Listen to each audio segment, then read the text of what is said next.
This is the story of Alice Wu.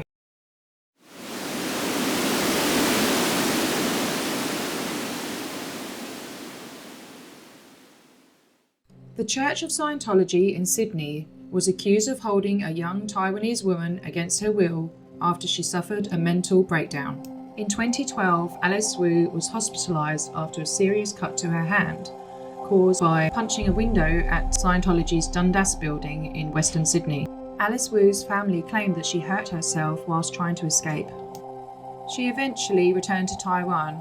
Scientology deny any allegations that she was held captive or forced to do anything against her will. The case is said to highlight Scientology's controversial beliefs around psychiatry.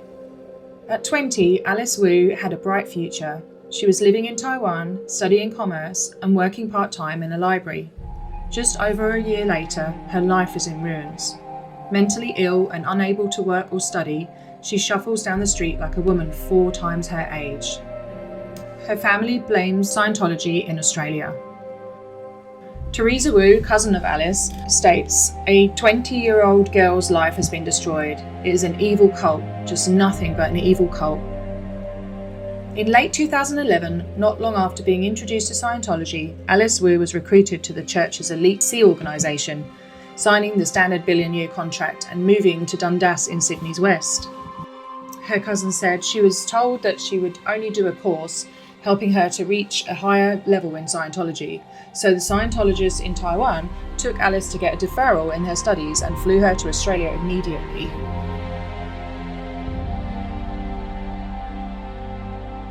Taiwan has become a key recruiting ground for the Church of Scientology in Sydney.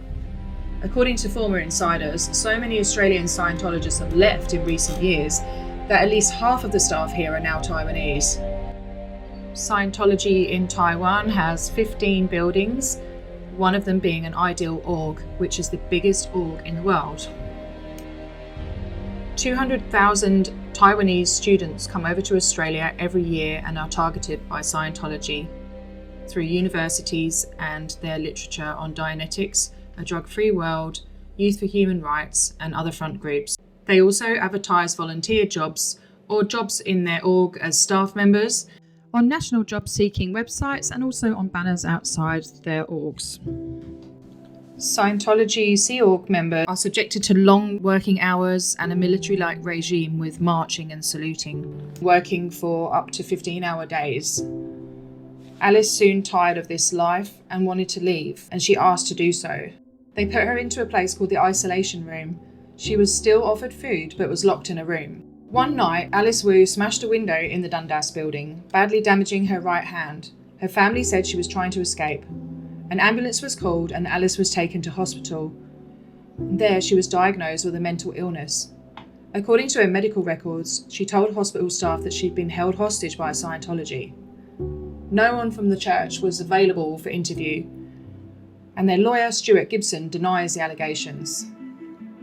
He said, "No, look, that is nonsense, and at all times she was free to leave Dundas, so that allegation is just absolute nonsense. She wasn't put in isolation. I think that's a derogatory term. She was actually in sickbay." But Alice's brother Jack, suspicious of what was going on, recorded a phone call conversation from Taiwan with a Scientology official in Sydney. This is the voice of Mei Tzu Li, a former president of the Church of Scientology in Taiwan. In the conversation, Miss Li admits Alice was placed in isolation.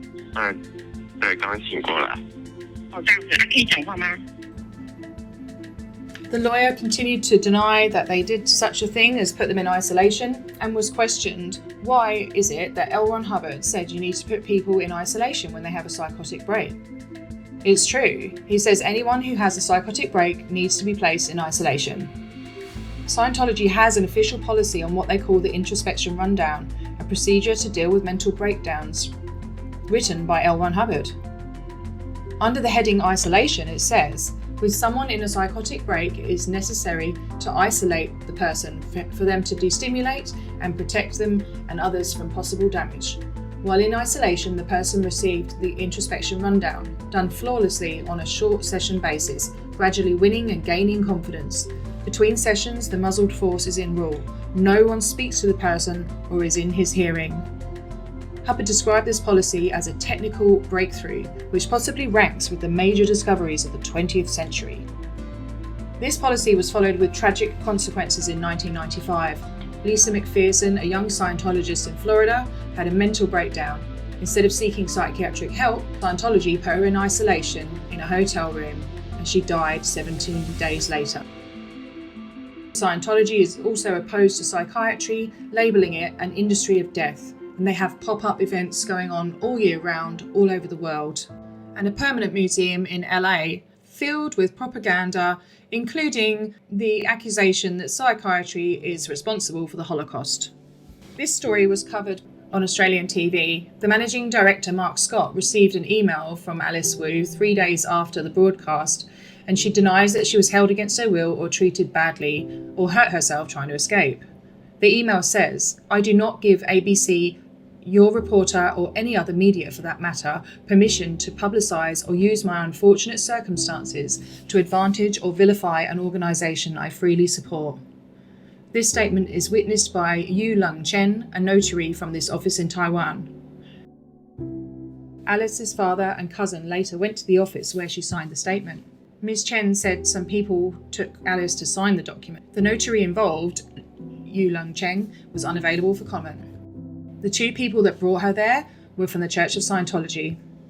Alice's father is outraged. Her father states that she's been unstable and was not in good state of mind. She didn't have good judgment and can't tell right from wrong. I don't think it was right for her to sign that document. It should be annulled. He also said he found out about the statement when a Scientology representative contacted him by phone. He said he had no idea at the start. He heard about it later when their lawyer called and said an Australian program will be on air. I just said, I just want to live a peaceful life and I don't want anything upsetting, and hung up. I was ignored in the past and they only called me when a program was going to be aired in Australia. Given Alice has been mentally frail, how do we know that the church hasn't lent on her to make this statement? In an email to Lateline, Scientology spokesperson Say Broadhurst said Miss Wu has never been coerced or forced into anything by anyone from the church. And a spokesperson for the Australian Federal Police has told Lateline they have investigated Alice Wu's case but found there was no evidence to support any charges in relation to people trafficking or breaches of the Migration Act. So there you go, another life ruined by Scientology and let down by the authorities. Please leave a comment and let me know what you think of this story, and if you'd like to support the channel, just follow the links in my channel description. Thank you so much for watching.